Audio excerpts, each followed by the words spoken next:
Bé, anem a començar. Bon dia a tots i a totes, bon dia de vesprada, com deixem així a València.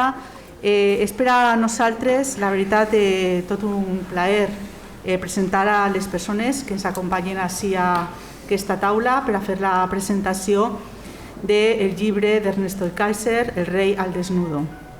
Per a mi és tot un plaer, com deia, fer de nou aquesta presentació a la ciutat de València, tota una tradició ja, que va ser començada per l'anterior vicerector de Cultura de la Universitat de València, Antonio Ariño, i que s'està convertint en una qüestió des del punt de vista de referència cultural a la nostra ciutat com a una tradició.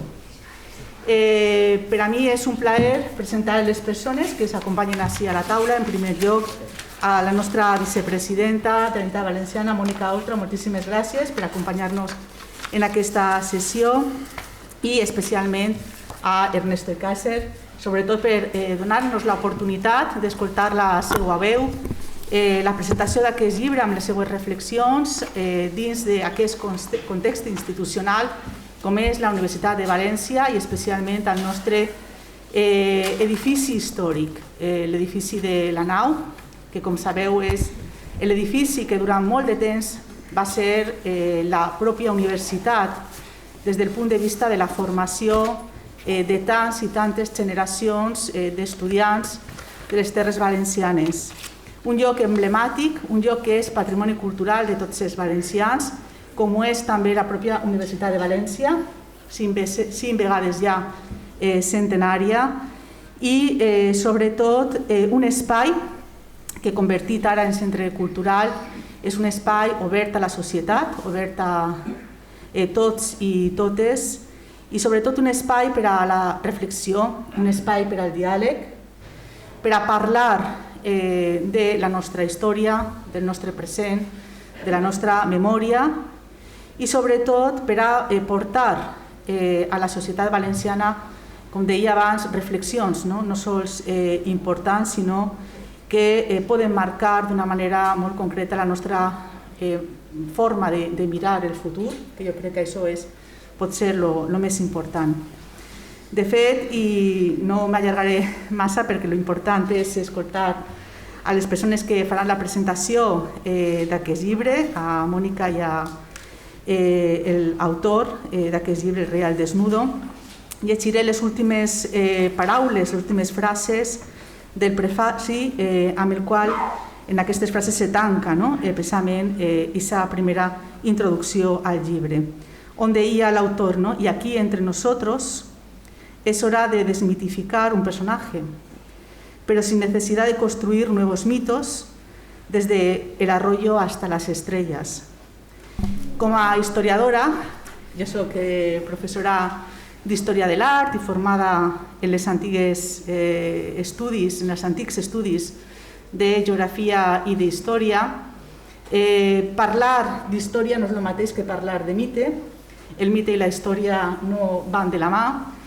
I sobretot quan veia el títol, El rei al desnudo, molt pront me va arribar aquests mites, aquestes fàbules del rei desvestit, el rei sense roba, però sobretot un episodi també molt interessant que va ocórrer al segle XIX de la nostra història, que va ser durant molt de temps notícia a un dels periòdics progressistes més importants de l'esfera política i ideològica liberal del segle XIX, que era el Gil Blas, on un pintor, Valeriano Becker, germà del famós poeta Gustavo Becker, va fer aquelles sàtires dibuixades dels borbons en pelotes.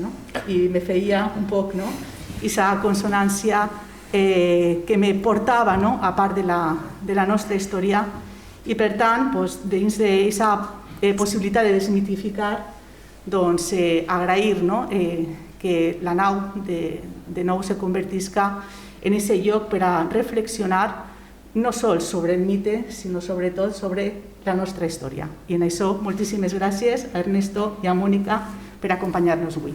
Gràcies.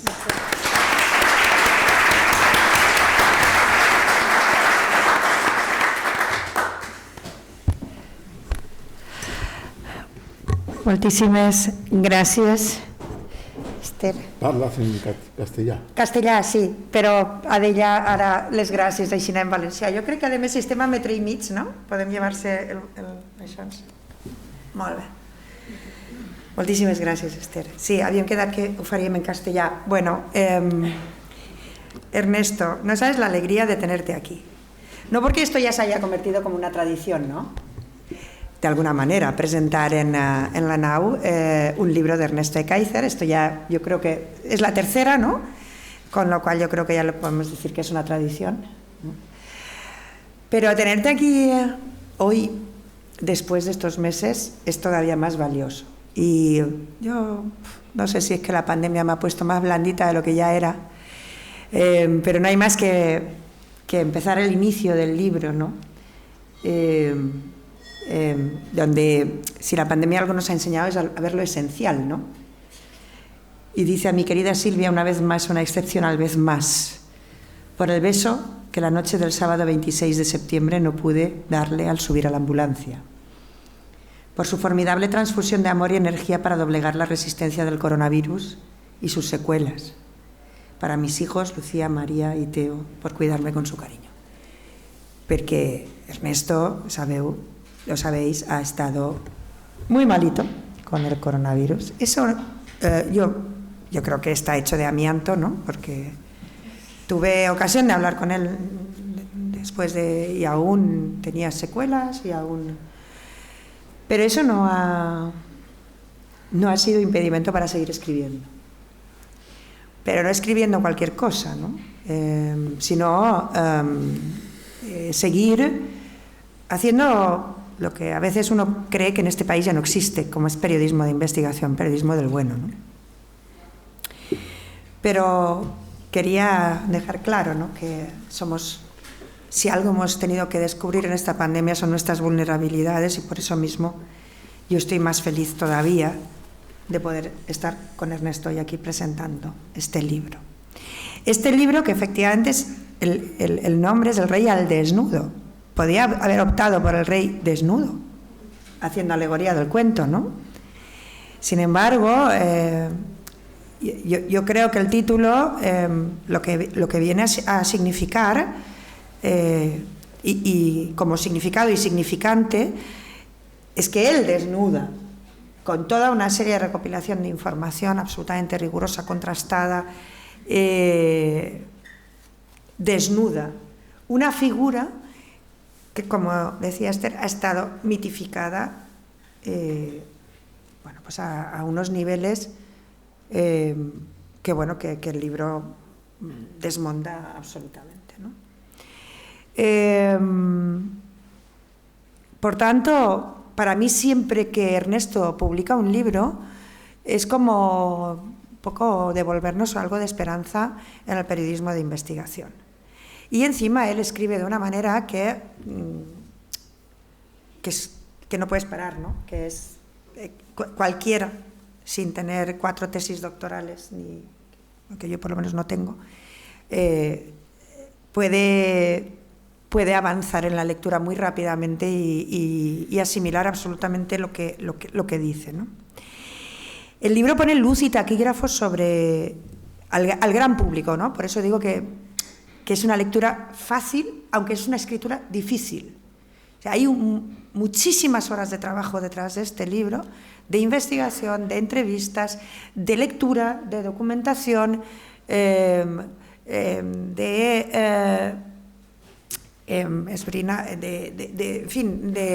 ahora no me dice en castellano, de investigar a través de textos, a través de documentos, a través de entrevistas, a través de... son muchas horas de trabajo y, por tanto, de escritura difícil, sin embargo, de lectura fácil. Describe una realidad que ha estado ocultada. Y mirad, fijaos la cosa, ¿no? Hoy publican, del programa de ayer de Salvados en La Sexta, hoy justo se hacen eco algunos medios de comunicación. El titular es: así consiguió Bárbara Rey trabajos en televisión y publicidad a través del CNI, al chantajear al rey Juan Carlos, más que al chantajear al rey Juan Carlos, aquella lo que dijo es: mira, a mí me van a pagar un montón por contar lo nuestro. Y entonces aquellos dijeron: bueno, pues nada, no lo cuentes, ¿no? Entonces, pero la mala es ella, que lo chantajeaba. Pero ya me anteneu, ¿no? Que justo hoy sale publicado esto, digo, mira, es como si hubiera, qué casualidad que hoy que venimos a presentar este libro donde dejamos al rey al desnudo, pues el jefe del CNI desde 2004 a 2009 efectivamente reconoce cómo se tapaba todo lo que tenía que ver con el rey. Tanto las cuestiones obviamente económicas, las cuestiones de su gestión patrimonial, como otras cuestiones probablemente más morbosas, que tienen que ver pues con su vida privada y de satisfacer sus instintos primarios, y todo estaba en cierta medida enfocado a, por un lado, satisfacer sus instintos primarios, por otro lado, incrementar su patrimonio. A partir de ahí, El rey al desnudo, historia de un fraude, pues es, como digo, un valiente trabajo de investigación donde, de una manera muy amena, el autor va exponiendo una sucesión de hechos, como digo, de documentos, está todo documentado, que yo creo que dejarán perplejo, por mucho que el que empiece a leer esto ya tiene obviamente una idea preconcebida, ¿no?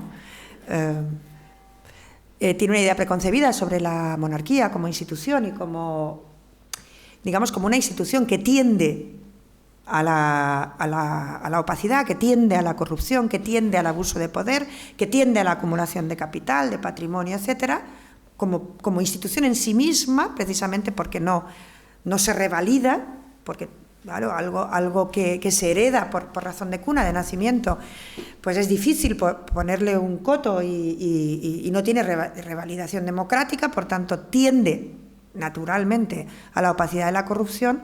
Bueno, pues en este caso además se documenta, quiero decir, hay monarquías en Europa donde las hijas de los monarcas, las hijas herederas, van a colegios públicos. Quiero decir que es otro modelo. ¿Por qué? Porque hay probablemente son países pues más de raíz más calvinista, luterana, etcétera, en el que la ética pública pesa mucho, pero en países donde la ética pública ese peso no lo tiene, pues la monarquía, digamos, tiende al infinito en su abuso, ¿no? A partir de ahí se cuenta, ¿no?, el relato, los actores, las circunstancias, los intereses de todo lo que rodea, obviamente, a los poderes económicos, básicamente, porque al final el abuso de poder, la acumulación de capital o de patrimonio tiene que ver con las clases altas, con la oligarquía de un país, ¿no? Nos cuenta también con crudeza el comportamiento de un sujeto jefe del Estado, que no hay que olvidarlo, claro, porque la aristocracia nos puede resultar irrelevante, pero cuando esa aristocracia te convierte en jefe del Estado y tienes un papel institucional, pues nos cuenta con crudeza cómo el jefe del Estado, a fuerza de inmunidad, acaba en impunidad, ¿no? A fuerza de inmunidad y de inviolabilidad, esta historia acaba en impunidad. Y es que se suceden toda una serie de hechos que, desde el punto de vista del derecho penal, ilícitos, que son impunes, donde la inviolabilidad y la inmunidad trascienden todas las esferas de lo que es democráticamente o en un Estado de Derecho aceptable, ¿no? Y todo esto ocurre mientras se nos hace creer, y todavía hoy lo puedes oír en las tertulias de las radios o de las teles, que esta es la monarquía más austera de Europa, que esta es una monarquía modélica, que no nos cuesta mucho dinero, que todo esto se nos hacía creer al mismo tiempo que pasaban estas historias, más allá de los $100 millones a Corina Larsen, que es un poco pues la parte más, entre comillas, ¿no?, rosa o folclórica de todo esto, pero detrás de todo esto, porque claro, cuando alguien le puede regalar a una amiga íntima, no leeréis en ninguna crónica nada que no sea amiga íntima, que traspase esta elegancia, le puedes regalar 100 millones de dólares, es obvio que detrás de esto hay un montón de negocios inconfesables, porque desde luego de la asignación que los presupuestos generales del Estado le dan a la monarquía, pues no salen estas cantidades de dinero, ¿no? Cuando además se construye a partir del 23F todo un relato del rey emérito como salvador de la democracia. Acordaos de aquella frase de yo no soy monárquico pero soy juancarlista. ¿Cuántas veces hemos oído esa frase, no? Este país no es monárquico, en realidad este país es republicano, pero hay mucho juancarlista, ¿no? Ahí se mantiene todo este mito, toda esta ficción, mientras los hechos, la realidad es, pues responde a lo que históricamente había respondido toda la nisaga de Borbones. Quiero decir que tampoco es que se salga del molde, ¿no?, que toda la vida habían sido así. No sé, esto se sabe, ¿no? Y sobre todo las historiadoras e historiadores saben cómo es la saga y él responde al mismo patrón. Y bueno, de hecho hay un capítulo también dedicado a la, bueno, como la desheredación, ¿no?, del rey actual, ¿no?, la abdicación por emergencia y luego que aquel renuncia a la herencia, cuando eso tampoco no casa mucho con el derecho civil, ¿no? Los que somos juristas, esto de renunciar a la herencia así de antemano, en fin, puede ser una operación de marketing, pero en el derecho civil esto no tiene mucho encaje, ¿no? Bueno, pues al final leerlo es entrar en un ámbito de rechazo, de vergüenza, ¿no? Porque al final también, de alguna manera, como ciudadano te sientes interpelado, ¿no? En el sentido de decir, bueno, pues este es nuestro jefe de Estado, ¿no? O ha sido, ¿no? Y ahora es su hijo. ¿En serio yo quiero esto para mi país, ¿no? Entonces se mezcla ahí el rechazo, la vergüenza. Y bueno, ya digo, con una familia que se puede tildar de todo menos de modélica, y solo hay que ver algunos de los retoños, que aparte de meterse tiros en el pie y hacer, y bueno, demostrar que hay esto del refrán español de esto es meterse un tiro en el pie, pues va uno de los Borbones y lo hace físicamente. Bueno, pues la opulencia en la que viven, y bueno, y la manera en la que eso lo muestran sin ningún tipo de decoro, bueno, pues sí que da que pensar sobre qué tipo de país queremos, ¿no? O al menos qué tipo de jefatura de Estado queremos para aquellos demócratas, al menos, que pensamos que todas las instituciones del Estado deberían ser electas, ¿no? Deberían ser por lo menos elegibles, ¿no? Y todo esto se cuenta de manera amena, ágil, como es Ernesto. Entonces, es muy, muy bonito leerlo. Y bueno, esto es la historia de un fraude, pero el libro, como siempre, con Ernesto, no defrauda. Yo podría seguir reflexionando, pero a mí me parece que lo que queremos todos es escuchar a Ernesto. Todos sabemos aquí, yo creo que más o menos los que estamos en esta sala tenemos claro qué reflexión hacemos sobre la monarquía, ¿verdad? Pero yo creo que es mucho más importante ahora oír a Ernesto, como digo, El rey al desnudo, historia de un fraude, un libro que no defrauda, como todos los de Ernesto. Muchísimas gracias por escribirlo.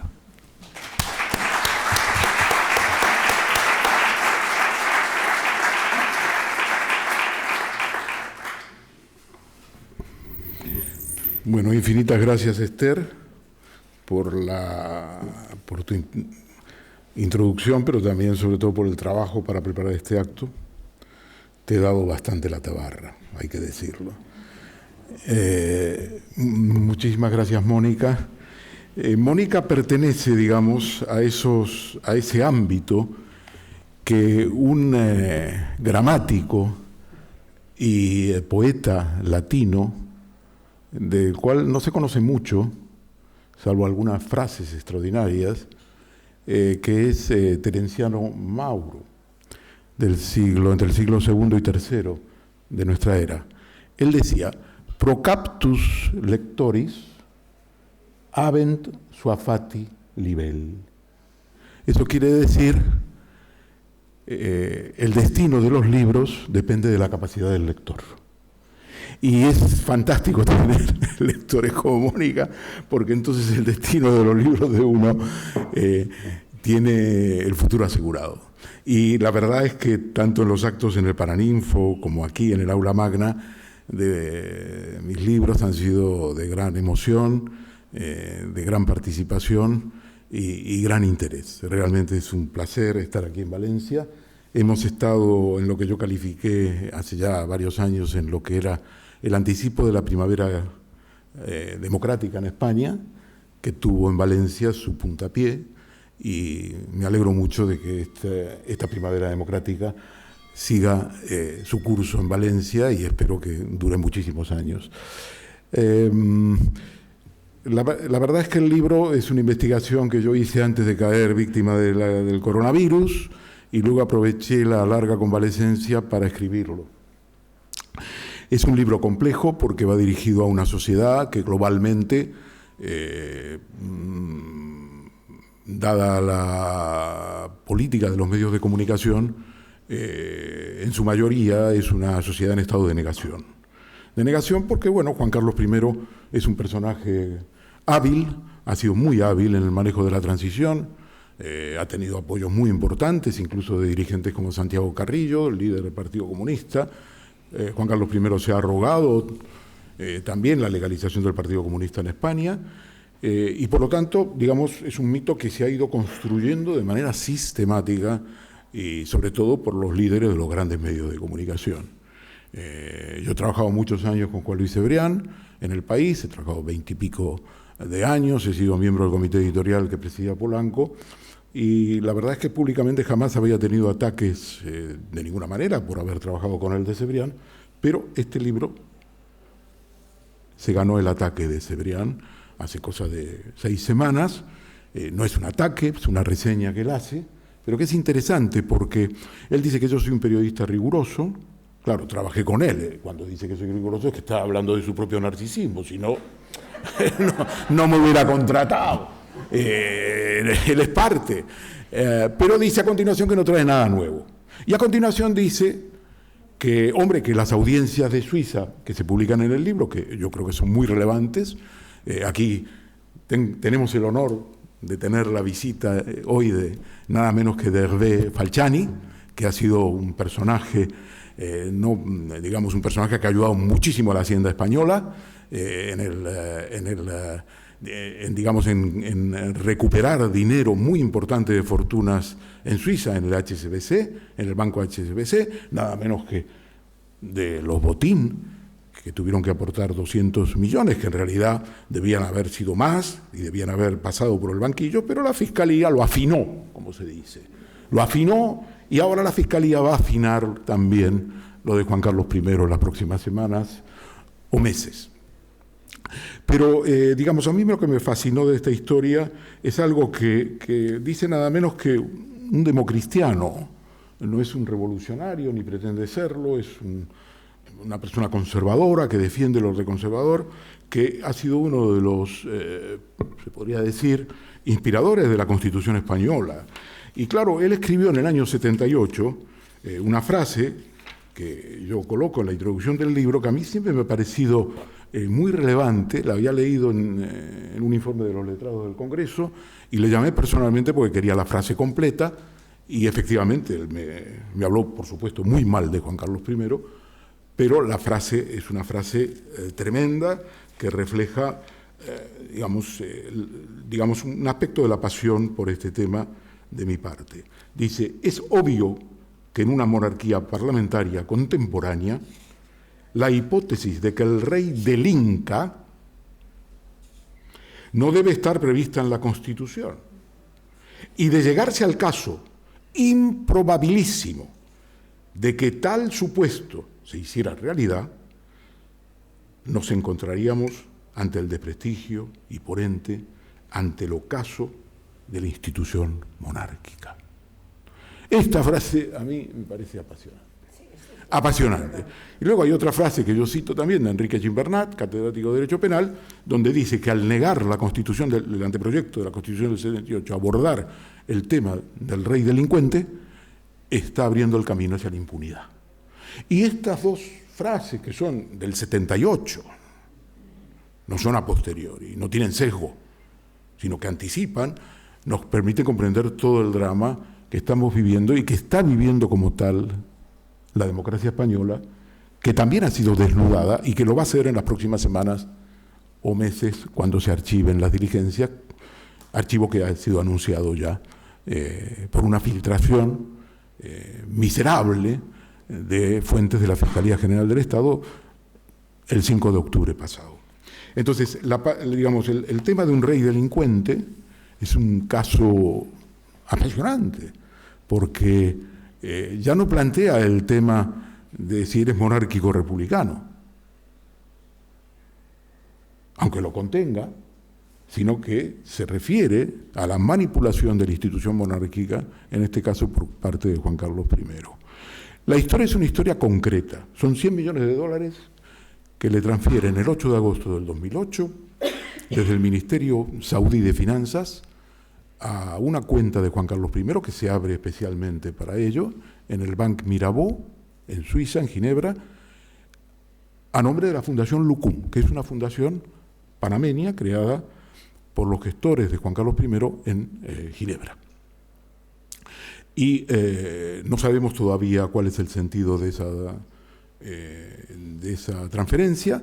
El fiscal suizo, Yves Bertosa, cuando escucha las cintas, la grabación que hace a través de una filtración Villarejo y que se publican en dos periódicos digitales el 11 de julio del 2018, es decir, 10 años después de esa transferencia, cuando escucha los nombres, a Bertosa ya no necesita saber más, ni siquiera tiene necesidad de los originales de esa grabación, ni siquiera los pide hasta después, porque allí aparecen nombres que son claves: Arturo Giancarlo Fasana, director responsable de Rhône Gestion, que es una empresa que se dedica a gestionar grandes fortunas y especialmente españolas, en una cuenta que allí se llama internamente Soleado. El otro nombre que escucha es Dante Canónica, que es un abogado muy conocido en Ginebra y que también se dedica, junto con Arturo Giancarlo Fasana, a este tipo de actividades. Cuando escucha además que Corina habla en esa grabación de cuentas en Suiza, cuando habla de una comisión por el AVE La Meca Medina, el proyecto adjudicado en 2011 a empresas españolas, encabezadas por nada menos que un personaje clave, uno de los grandes truanes de nuestra historia financiera reciente, que se llama Juan Miguel Villarmir, presidente de OHL, un personaje, en fin, un personaje de armas llevar, ¿no? Exministro de Hacienda de Franco, personaje inteligentísimo que se ha reacomodado y se ha reconvertido en uno de los grandes empresarios españoles. Y cuando escucha todo esto, abre, 20 días después del 11 de julio del 2018, diligencias por un delito de blanqueo de capitales agravado del Código Penal suizo, creo que es el 305 bis, e imputa al Bank Mirabeau, por cuestiones de diligencia, en lavado de dinero, imputa a Arturo Giancarlo Fasana, le hace pasar por la prisión antes de tomarle declaración, imputa a Dante Canónica y a Corina Tschüssein-Wittgenstein, examante de Juan Carlos I, a la cual él, 4 años después de la transferencia del 2008, en junio del 2012, le dona el dinero, hace una donación irrevocable del dinero. Entonces, para Bertosa, la donación es una parte del blanqueo. El delito de blanqueo de capital es un delito complejo, muy complejo, y poco avanzado Bertosa desde entonces, hace 3 años y medio que tiene abierta la investigación, ha aumentado el número de imputaciones, ha imputado a uno de los propietarios del Banco Mirabeau, a Yves Mirabeau, recientemente, hace unos meses, y mantiene todas las imputaciones en curso, pero es un delito complejo. ¿Por qué? Porque es muy fácil entender que la transferencia de Juan Carlos a Corina es un blanqueo, pero para que sea blanqueo de capitales se necesita un delito subyacente, es decir, un delito previo, un delito precedente. ¿Cuál es el delito precedente en este caso que Bertosa persigue? Una comisión por el AVE La Meca Medina, una comisión por toda la operación, que es una operación de 6.700 millones de euros. Y la base de su investigación es que eso podría ser una comisión porque el consorcio hispano-saudí, porque es un consorcio hispano-saudí, donde hay además intracomisiones en el curso de la adjudicación y de la realización del proyecto, ese consorcio hace una rebaja del 30% respecto de su rival, que es un consorcio francés. Entonces Bertosa dice, no es normal que en este caso sea el país, Arabia Saudí, pague, pero lo que pasa es que es una operación más compleja. Es una operación que se gesta a lo largo de muchos años, antes de la adjudicación, y que además hay una rebaja del 30% del precio que podría explicar el sentido de la comisión. Pero todo esto es una hipótesis. Es una hipótesis de trabajo que Bertosa, que es el primer fiscal encargado de casos complejos en Ginebra, está siguiendo adelante y que gracias a él lo que hemos tenido es una investigación en España. Esto hay que decirlo. Lo que unas cintas sin autentificar, porque aquí cuando hay una filtración de una prueba, bueno, para autentificarla y para empezar una investigación hay que hacer realmente un viaje de aquí a la Meca para que los jueces digan, no, porque claro, es una filtración. Pues allí ni siquiera tenía las cintas. Con lo que escuchó ya fue suficiente. Le dijeron, Fasana, Canónica, Yves Mirabeau, Corina Toussaint, Wittgenstein, venga, empecemos la investigación. Entonces, y lo que pasa aquí en España con esa investigación judicial es una vergüenza. Tenemos un juez de Gea, que era juez de apoyo del juzgado 6 de la Audiencia Nacional, juzgado de instrucción número 6, que lo que hace es sobreseer, quiere hacer un sobreseimiento libre de la... cosa que no se produce en ningún proceso penal, porque el sobreseimiento libre, no quisiera pecar de tecnicismos, pero es que no puedes abrir la investigación más. Por eso todos los jueces siempre se curan en salud y dicen sobreseimiento profesional, porque entonces yo puedo reabrir la investigación si hay indicios nuevos. Este no, este quiere un sobreseimiento libre y lo escribe, pero la Fiscalía Anticorrupción le frena y consigue la gran victoria, sobreseimiento provisional. Entonces, ese es el juez de Gea. No hace ninguna investigación, abre las investigaciones unos días después de la filtración de la grabación que he mencionado, viene el mes de agosto y a 1 de septiembre, la primera semana de septiembre, clausura. Después viene un juez, Manuel García Castellón, que habéis escuchado mucho de él en los medios, porque el juzgado central 6 se ha convertido en lo que era Garzón en una época, juez estrella, todos los casos del PP, ahora acaba de cerrar en julio el caso Kitchen, que son las operaciones de corrupción, de conversión, diría yo, de la Policía Nacional de España en una rama del poder del Partido Popular. Convierte a un organismo del Estado en un instrumento suyo, a los efectos de investigar a Bárcenas por si tiene información que puede provocar en agosto del 2013 la caída de Rajoy, nada menos. Y entonces este juez, pues desde luego, pues imputa a personas importantes, como puede ser el exministro Fernández Díaz, pero a Cospedal la salva. A su marido, López de Hierro, lo salva. Y dice la Fiscalía en uno de los escritos más estremecedores y menos citados en la prensa española, y yo tengo larga experiencia en la cobertura de casos judiciales, 30 años, 35 años, y os digo que no he leído un informe de 90 folios que es un recurso ante la Sala de lo Penal de la Audiencia Nacional, por parte de la Fiscalía, donde dice todo lo que es la prevaricación, lo que es el delito de prevaricación sin decirlo. Dice, el juez, cito literal, parece trazar una línea roja, la línea roja del PP que no se puede traspasar.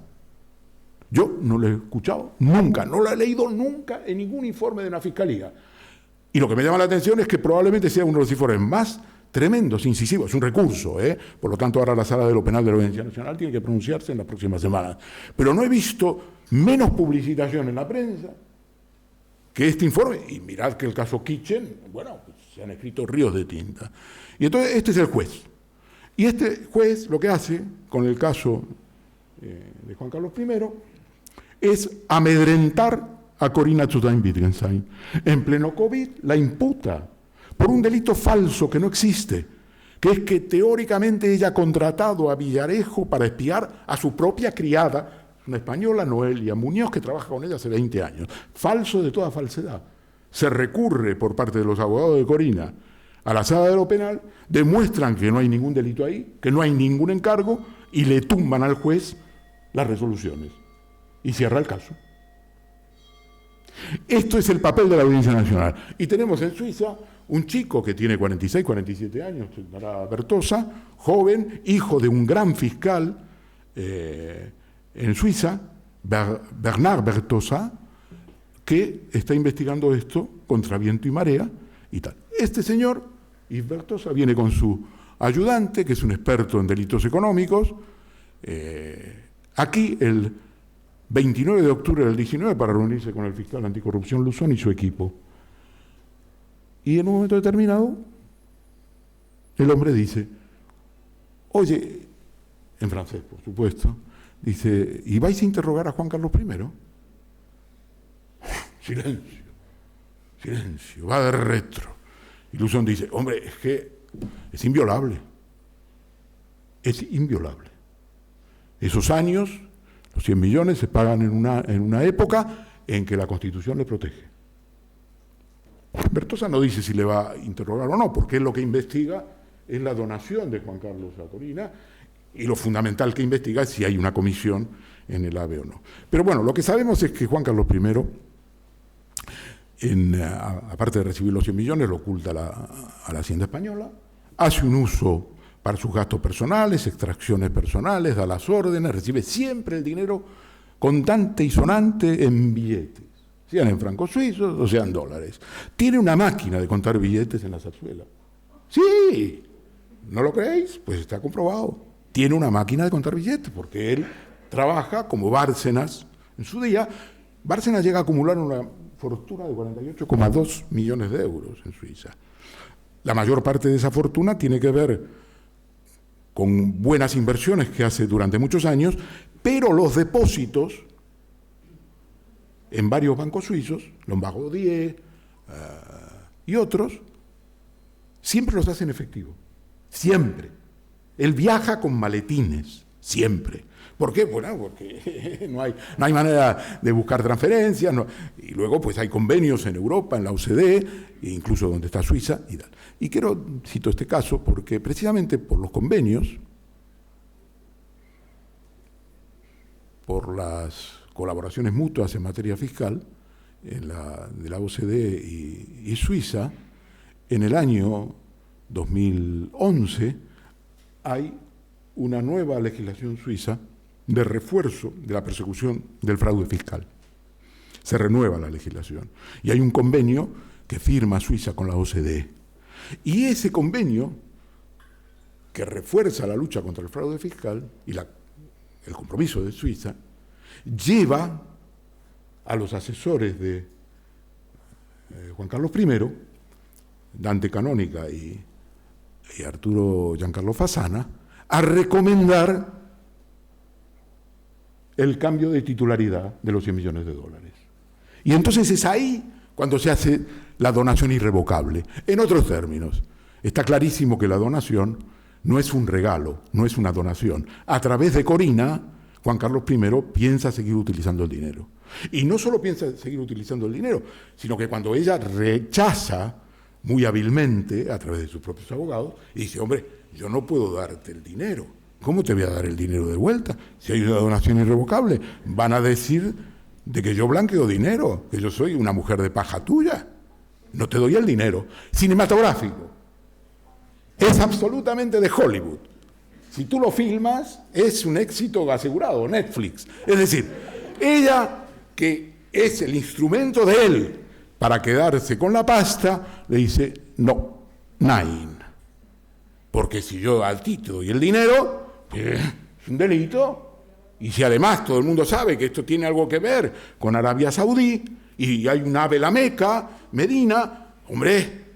Y entonces él empieza una campaña entre todas las amistades multimillonarios en Londres, que comparten ellos durante sus años de noviazgo, entre el 2004 y 2009, en la cual él la llama ladrona, y empieza a hacer una campaña de hostigamiento contra ella, y ella, que es una mujer que abre puertas y que tiene una gran experiencia en relaciones públicas, ha trabajado para una firma de rifles muy famosa que se utilizan en safaris, y así conoce a Juan Carlos I en el 2004, en una finca muy importante de Ciudad Real,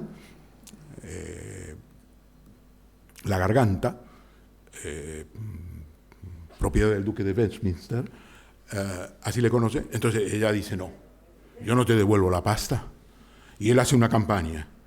Es muy interesante, acaba de presentarse hace ya unos meses una demanda civil de ella y de sus abogados en Londres, ante el High Court of Justice, el Alto Tribunal de Justicia británico, civil, que es más importante en mi opinión que la demanda penal, porque en 30 folios te da para llenar 10 números, o 20 o 30, de la revista Hola, monográficamente.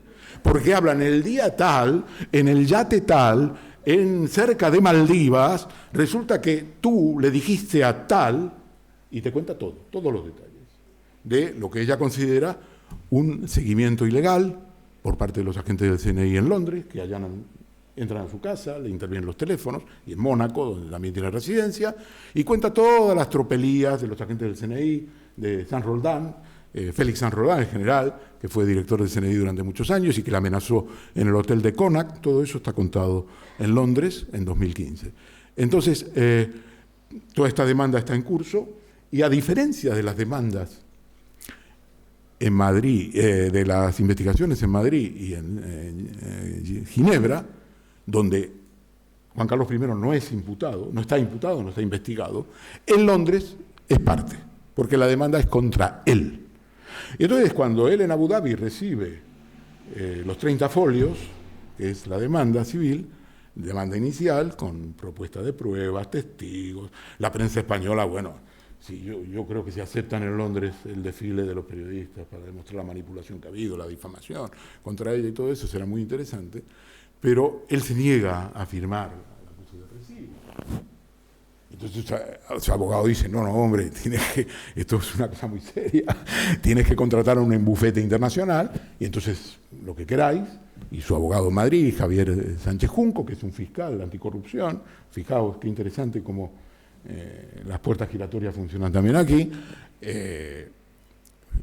Javier Sánchez Junco le recomienda contratar a un bufete internacional carísimo, que se llama Clifford Chance, muy famoso. Entonces Clifford Chance hace un escrito de respuesta, y eso es muy interesante, porque él ahí ya tiene que contestar, ya no es, digamos, una persona que no tiene, que no está implicada en el procedimiento directamente. Y entonces han hecho, no se puede comentar mucho, porque en este punto la justicia británica tiene un sistema muy reglado de entrega de la documentación a las partes, pero lo que sí se sabe es que lo primero que ha invocado Clifford Chance es la inmunidad de Juan Carlos I como ex jefe de Estado. Es un argumento que utilizó la defensa de Augusto Pinochet Ugarte, el dictador chileno, en el año 1998. Yo he seguido durante 2 años el juicio allí, he escrito un libro que se llama Yo Augusto, y es muy interesante porque la justicia británica, el comité judicial de la Cámara de los Lores, entonces de los Lores no había entonces Tribunal Supremo en el Reino Unido, pero el comité judicial hacía las veces de Tribunal Supremo, le quitó la inmunidad no se la concedió a Pinochet, con el argumento 3-2 en el Comité Judicial, con el argumento de que la tortura de la cual se acusaba a Pinochet no podía ser incluida entre las tareas de un jefe de Estado o un ex jefe de Estado.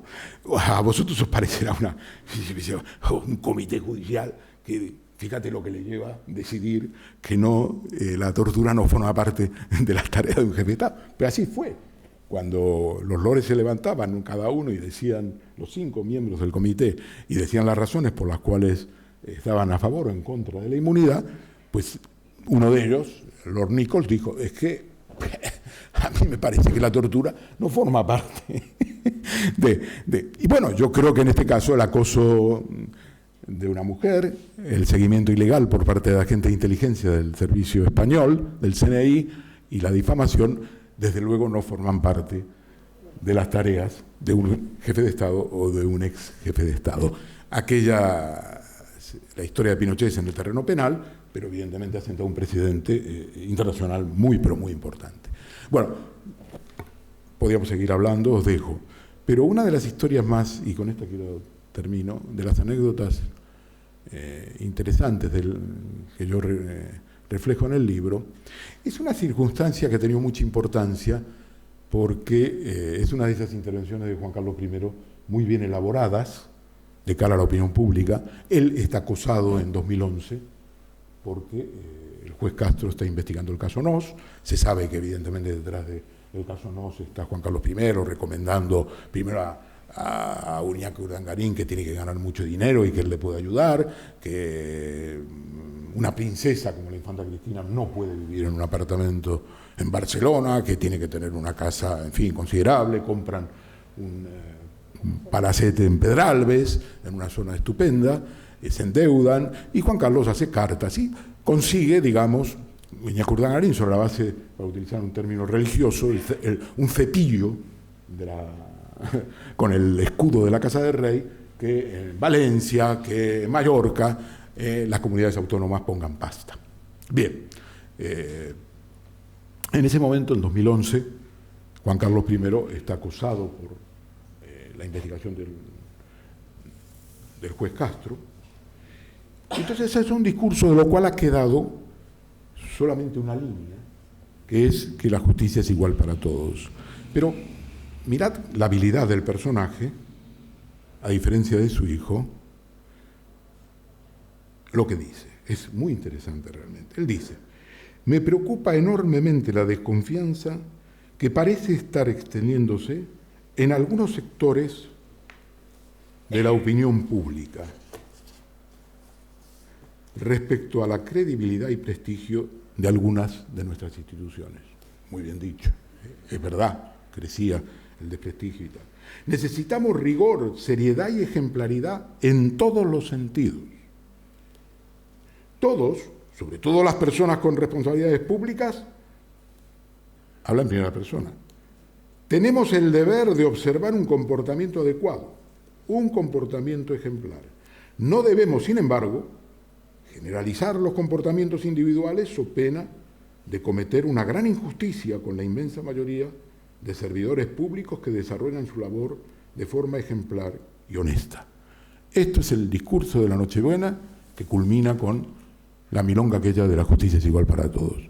Pero resulta que en la investigación yo me encuentro con un extracto bancario que está en el amplio dossier del anexo, que tiene la fecha de las extracciones de Juan Carlos I. Y oye, resulta que el 22, 2 días antes de este discurso, este hombre extrae 360.000 euros, o 360.000 francos suizos, 295.000 euros, de su cuenta bancaria de la Lucum Foundation en el Banc Mirabeau. Entonces yo digo, hombre, hay que tener una afición por el cinismo extraordinario, desdoblarse y desde luego no mirarse al espejo, porque es tremendo. El 22 saco 360.000 francos suizos y el 24 le digo a mis súbditos todo lo que os he leído. Muchas gracias.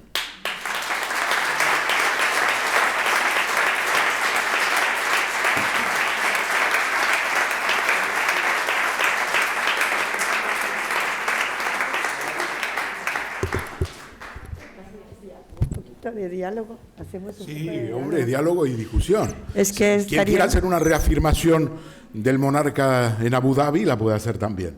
Sí, Un desagravio. que estaríem hores sentint-lo, però vaja, si voleu alguna... però se tracta també de que se compre el llibre, si lo cuentas todo...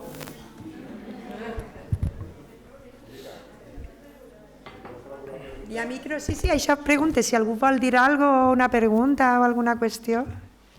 Val. Tenim micro, val? Buenas noches.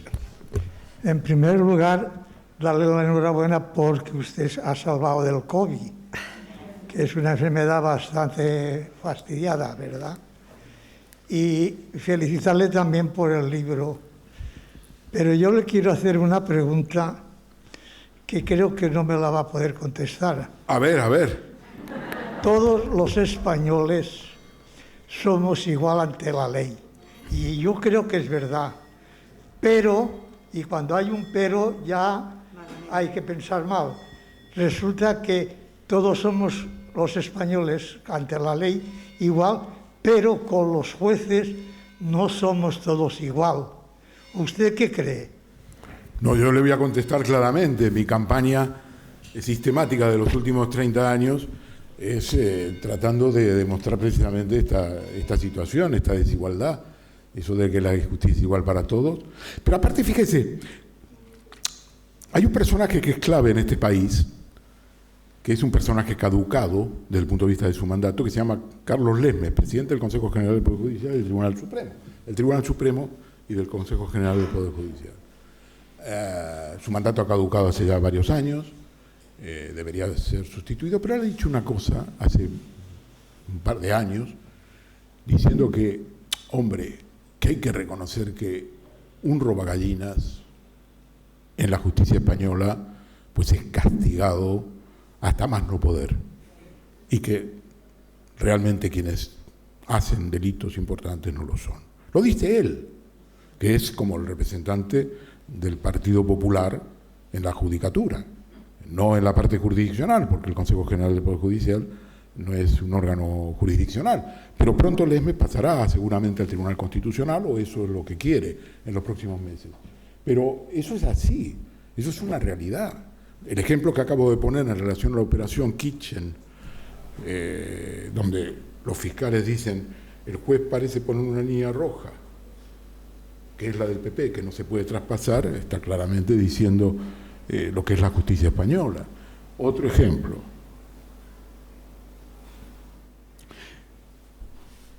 Para que se produzca un delito fiscal en España hay varios requisitos. Uno de ellos es que la cuota sea de 120.000 euros, como cuota anual. Entonces, si tú quieres evitar el delito fiscal, desde el punto de vista penal, desde el punto de vista criminal, tú sabes que te están investigando, aunque no lo sepas oficialmente, tú haces una declaración complementaria, haces una regularización. En el año 2010, la policía española estaba montando la Operación Cataluña y obtuvo directamente de la banca privada de Andorra, la BPA, extractos de una cuenta bancaria de Jordi Pujol. Una cuenta bancaria de Jordi Pujol, que luego Jordi Pujol dijo que, bueno, que era una herencia de su abuelo, Florenzi, en fin, no importa. Pero fijaos, ese extracto bancario de la BPA, en lugar de ir a Montoro, fue un periódico que lo publicó.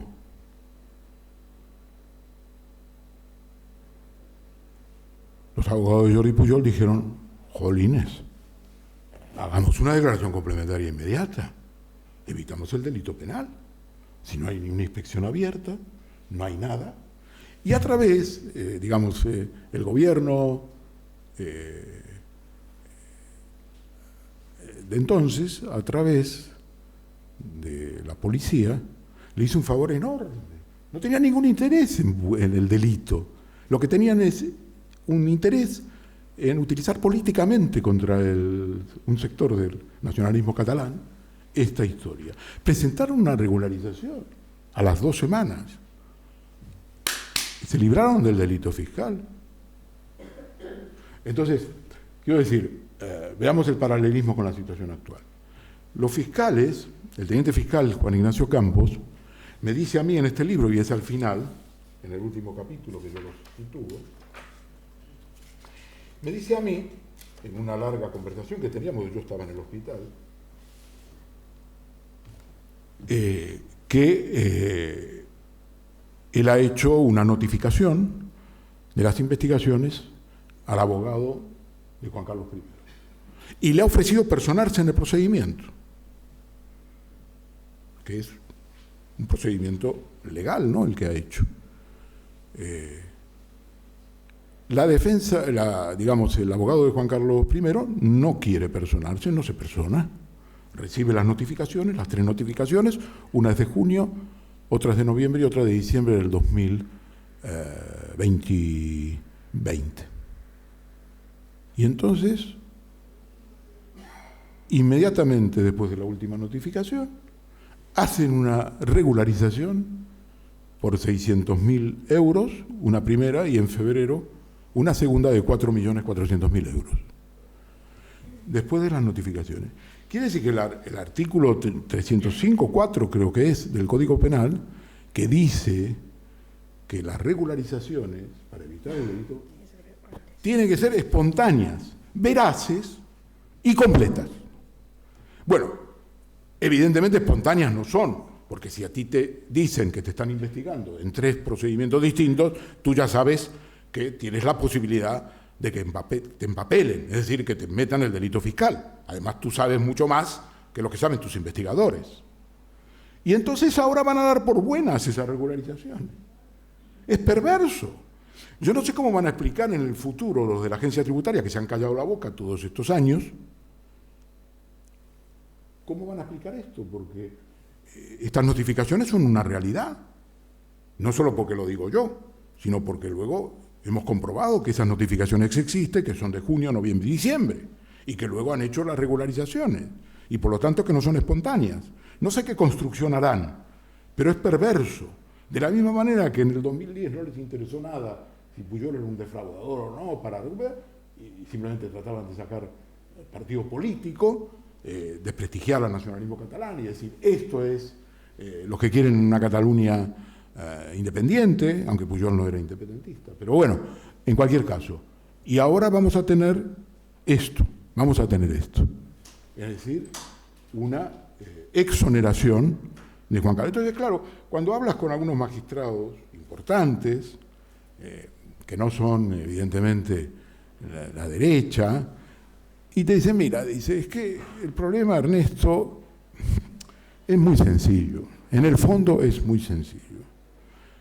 La democracia española no puede aguantar, no puede soportar una condena de Iñaki Urdangarín, que se haya sentado en el banquillo a la infanta Cristina, aunque no se la haya condenado por un delito fiscal, sino por una multa o como participa a título lucrativo, y ni siquiera someter a un interrogatorio a Juan Carlos I, porque podía ser interrogado. Yo lo digo, y él lo dice, ¿no? Juan Ignacio Campos lo dice, que es una persona que es muy, en ese sentido, transparente. Dice, no, es que no le vamos a llamar a declarar porque existe una jurisprudencia en el Supremo que una persona que declara tampoco tiene entidad.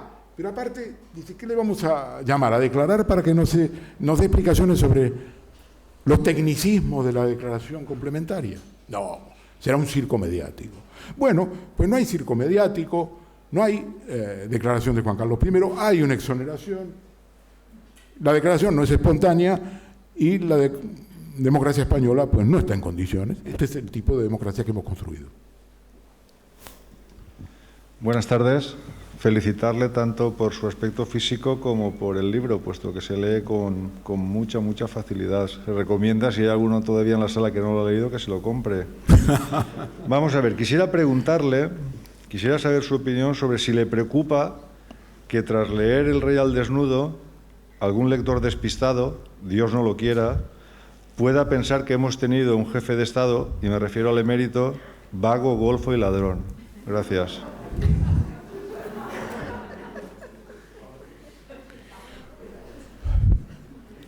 No, yo creo que Juan Carlos se lo ha trabajado con los directores de medios de comunicación, se lo ha trabajado, digamos, es una persona que, yo decía, es una persona que tiene un don para las relaciones públicas, ha sabido construir, digamos, seamos serios, el reinado de Juan Carlos I prácticamente empieza con la ley de sucesión de 1947, que es el referéndum que convoca Franco, y ahí empieza España a ser un reino. El reino de España viene de ahí, y está pensado para Juan Carlos I, porque don Juan estaba excluido de la sucesión, y por lo tanto es un rey que está construido en la dictadura. Y él, lo que sí, ha trabajado lo que es, digamos, lo que han sido en esos años de la transición las fuentes de poder, los medios de comunicación, y los ha trabajado bien, Por ejemplo, yo creo, aunque esto es una apuesta retrospectiva y por lo tanto no tiene ningún valor lo que digo, es puramente intuitivo, que difícilmente Juan Carlos I el día 3 de octubre del 2017, cuando es la huelga general en Cataluña de repudio a la represión del referéndum del 1 de octubre, hubiera hecho el discurso ese, un discurso de leña al mono, que ha perdido definitivamente cualquier posibilidad durante años en Cataluña. Irá a Cataluña, ahora va a ir el día 29 para hacer la entrega de los despachos, después que hace 2 años que no va, uno por la pandemia y otro porque el gobierno le recomendaba no ir. Pero ese discurso es un discurso tremendo, es un discurso en el momento que hay una gran tensión política, donde la represión del referéndum gratuita de Rajoy, gratuita, porque era un referéndum que no tenía ninguna validez desde el punto de vista jurídico, político, da la vuelta al mundo y muestra realmente una imagen de la democracia española lamentable. Él hace un discurso que es el discurso que todos conocemos. Miquel Iceta, que ha tratado bastante a Juan Carlos I, a Felipe VI, me contaba que en septiembre del 2017, cuando se aprueban las leyes en Cataluña de referéndum y otras leyes, Felipe VI le llama porque quiere saber su opinión y entonces Iceta le comenta que lo fundamental aquí ahora, después de un gobierno que ha mirado para otro lado, pues es no echar leña al fuego, no ampliar el incendio. Y cuando Iceta escucha que el rey va a hacer un discurso el 3 de octubre, pues llama a Pedro Sánchez y le dice, oye, hay que evitar que... Y entonces Sánchez le dice, no hay nada que hacer. ¿Cómo dice no hay nada que hacer? Ya lo he intentado. Entonces Iceta dice, pero si el rey me ha llamado, yo he hablado con él en septiembre, y dice, ¿te importa que le llame? Dice, no, tú, por supuesto, llámale. Entonces Iceta llama. Iceta, como sabéis, omito decirlo, pero es prácticamente el líder, ahora es ministro de Cultura, ha sido ministro durante un muy breve periodo de Administración Territorial y es el hombre del PSC, es a quien de alguna manera ha cedido el bastón a Salvador Illa. Entonces Iceta llama a la zarzuela y habla con Jaime Alfonsín, que es un pepero, más que pepero, y le dice que le llama porque, bueno, que el rey en su día, en septiembre, le había llamado y que él, pues, sabe que va a haber un discurso y entonces quiere dar su opinión y tal. Y entonces dice, bueno, ¿y cuál es su opinión? Dice Alfonsín. Dice, bueno, lo que hay que tratar de evitar es que esto, como yo ya le decía en septiembre, este incendio avance y avance. Y por lo tanto la figura del rey es una figura que puede hacer aquí un papel, un puente. O sea, probablemente Iceta recordara aquello que había dicho Juan Carlos I, hablando se entiende la gente, ¿recordáis? Y entonces Alfonsín no dice nada, y cuando termina Iceta, dice Alfonsín, eso no va a ser. Y ¿cómo dice no va a ser? Sí, no va a ser. Y dice, ¿por qué? Dice, porque el jefe de Estado va a hacer un discurso a la nación, a una nación herida, a la cual se le ha dicho que no se iba a votar en Cataluña y que ha visto por la televisión que se ha votado. Ese es el discurso que va a hacer. Un discurso a la nación herida. Yo quisiera que el señor, Su Majestad el Rey, Felipe VI, haga un discurso a la nación herida por lo que ha hecho su padre.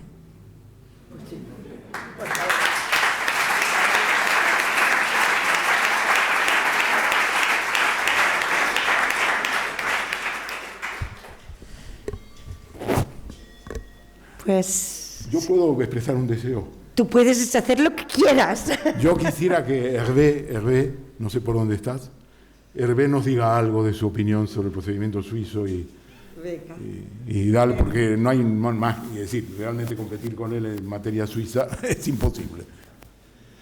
Pues, antes de todo, enhorabuena, ¿no? Como se tiene que hacerlo, es muy, muy merecido.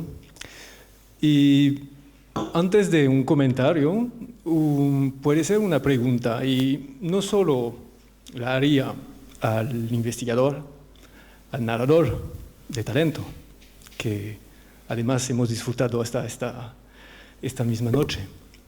No, lo quisiera hacer al ciudadano politizado, ¿no? Lo eres. Has piseado la cabeza de un rey. Parafraseando, ¿no? La citación que pusiste en la primera, digamos, en la introducción.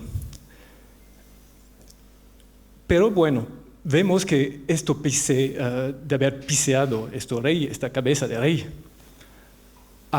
también generado eventos que pueden ser bastante positivos, ¿no? Un apel a una llamada a que, por ejemplo, se modifica la Constitución. Esta figura de la impunidad deja de existir para que se mejora, que se aprende de sus experiencias, ¿no?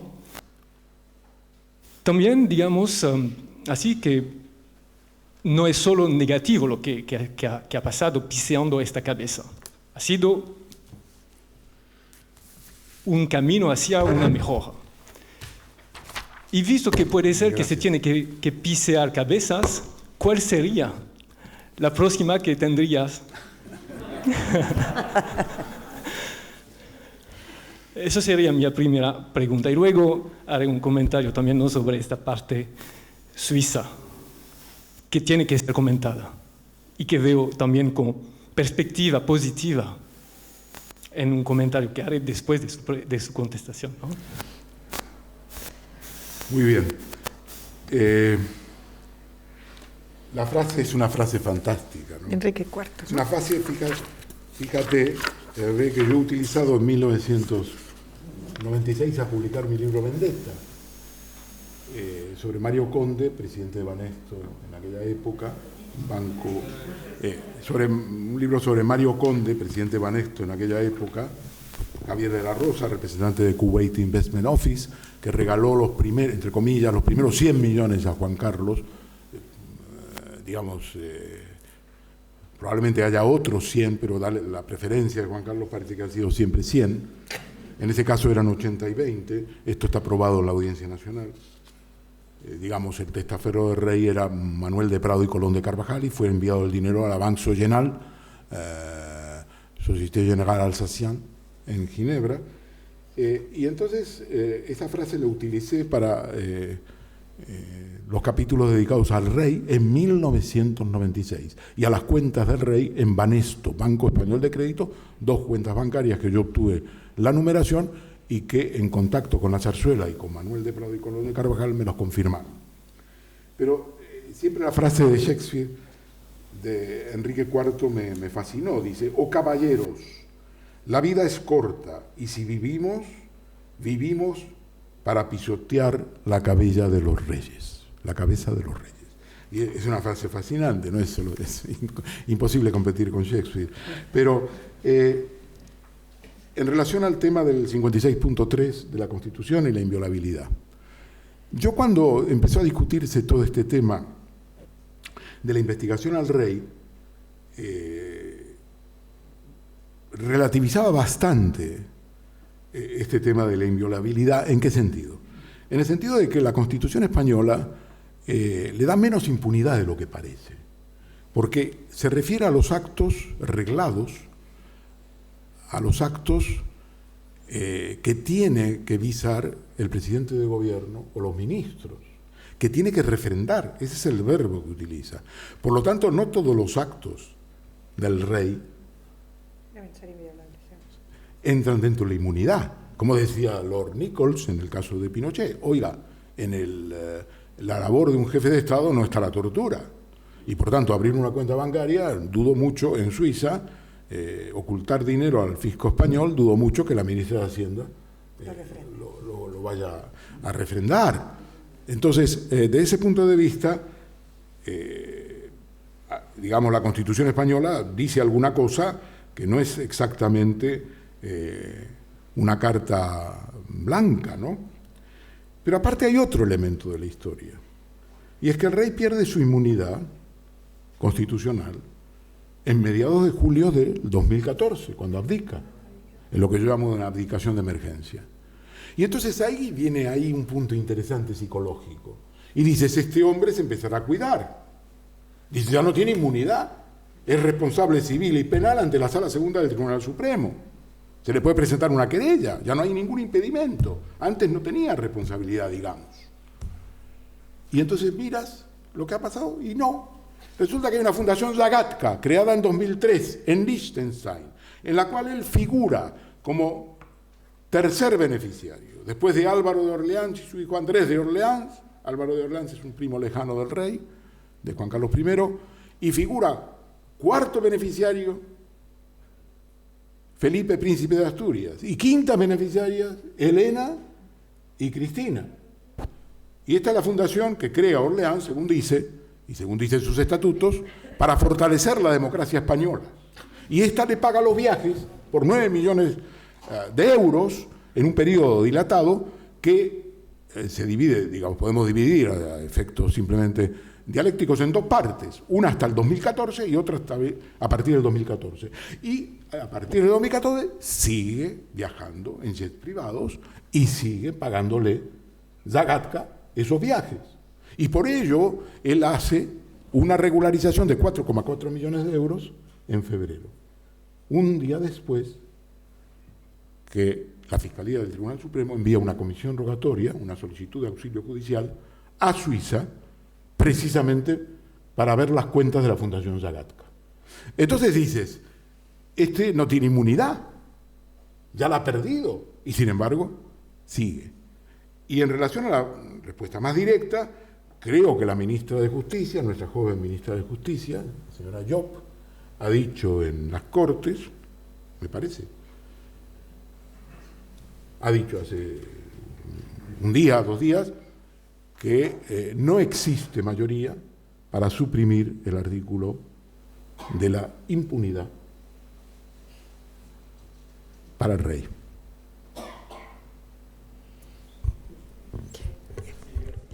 El comentario de Tomás, si pudiéramos quitar la inviolabilidad, igual quitábamos el título segundo entero, ¿no?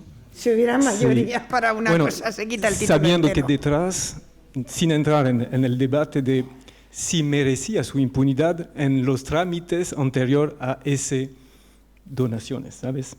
Si entramos dentro de todo la lógica mercantil entre gobiernos, pues más difícil que aclarar. Pero bueno, diré que me ha contestado sobre quién podríamos pisotear, es decir, lo que aplicarían la ley y que olvidan, ¿no? ¿Puede ser? Que olvidan de aplicar la ley tal que viene ya contemplada. ¿Es esto, no? ¿Quién se tendría que pisotear? ¿Quién serían las próximas personas que tendrías yo que... en el año 1996 no pensé nunca que iba a poder pisotear la cabeza de un rey. Escribí un capítulo que se llamó El secreto del rey y otros capítulos dedicados al primer regalo ese, suponiendo que sea el primer regalo, claro. Ya veremos su testamento lo que dice, porque esta es otra.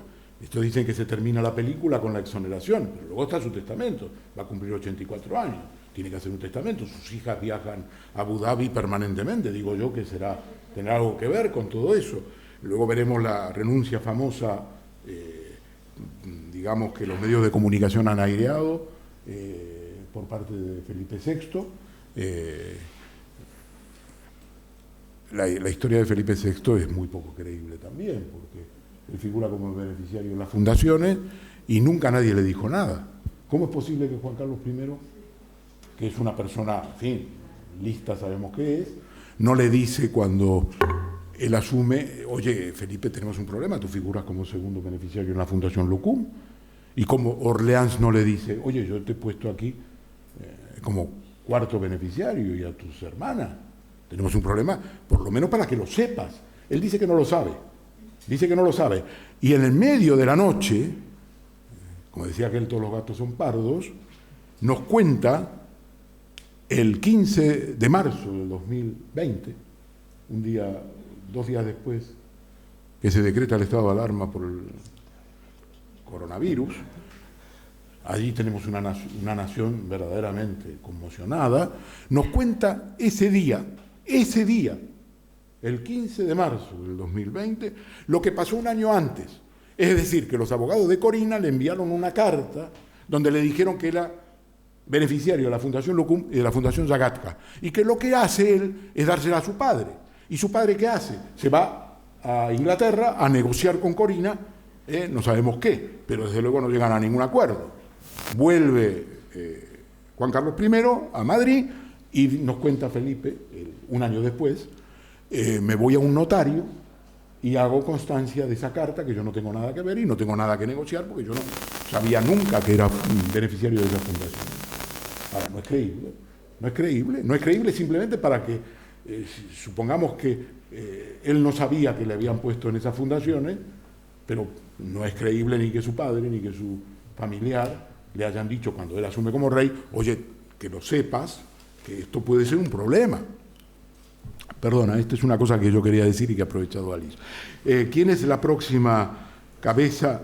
No lo sé. Yo no sabía que tantos años después de 1996 me iba a tocar esto, pero yo veo la racha, ¿no? Yo empecé con Ruiz Mateos, mi primer libro, luego seguí con Mario Conde, con Javier de la Rosa, luego me dediqué a Bárcenas, luego me dediqué a la crisis de Bankia y las cajas, y para resumir, no voy a contar todos los libros que he hecho, pero y luego terminé con La Guinda. No sabía nunca que iba a caer esta guinda, que era Juan Carlos I. Pues gracias. Y bueno, mi comentario, como lo debo, ¿no?, hacer, será sobre la observación, ¿no?, que a veces la ayuda puede venir de los sitios menos esperados. Es decir, que a veces se tiene que irse de Suiza, ¿no?, para poder investigar lo que pasa en Suiza. Y otras veces ir hacia Suiza para poder investigar lo que se pasa. Pero tú no vas a ir. No, es lo que hiciste, ¿no? Más o menos lo que se hizo con el fiscal Bertosa, hijo. Y lo que es interesante también dentro de digamos, derecho comparado entre esas interactuaciones que, digamos, pueden ser del todo leales. Las iniciativas que se hacen, por ejemplo, o que se hicieron en Francia con un organismo Agrax, son interesantes para entender cuando podemos intuir que existe un robo o una apropiación indebida, podemos ver que existen alternativas a solo observarle, sin poder hacer nada. Y en esta GRACS he tenido la suerte de conocer, de encontrar el creador, el padre, ¿no?, de esta entidad. Es una entidad que, entre otros, se dedica a recoger los bienes secuestrados a las naciones por los presidentes, los dictadores, etcétera, etcétera. Por ejemplo, últimamente en Francia se juzgó el caso de Théodore Obiang de la Guinea Ecuatorial, ¿no? Porque este dictador, o presumido dictador, o no sé cómo decirlo, pero esta persona en Francia fue denunciado de una ONG, la ONG Sherpa, diciendo que, pues, visto que esta persona tiene bienes que se pueden secuestrar en Francia, y visto que tenemos argumentos para decir que no han sido debidamente obtenidos, pues vamos a juzgarlos desde Francia. Y se hizo así, ¿vale? O sea, no sé si estamos en casos parecidos, pero lo que hemos visto en este caso de esta investigación con el fiscal Bertosa, que a veces las respuestas, las mejoras nos vienen desde fuera. Y mi comentario será eso, ¿no? Tenemos siempre interés a pedir ayuda cuando observamos algo y que no sabemos cómo resolverlo aquí. Y veo en esto, y en su producción, ¿no?, un invito a pedir ayuda, creo, y a abrir, ¿no?, a abrirnos. Creo que de poder compartir tal obra en otros idiomas, en otros sitios, es ilustrativo, interesante, llamativo, y será seguramente, ¿no?, de interés para los otros ciudadanos comprometidos con otro tipo de reyes, puede ser, o mismo tipo de reyes, pero con instituciones que merecen ser mejorados, ¿no? Será, creo, algo por su capacidad a difundir ideas complejas en modos sencillos, puede ser un manual, ¿no?, a pisotear mejor los próximos reyes. Gracias por esto.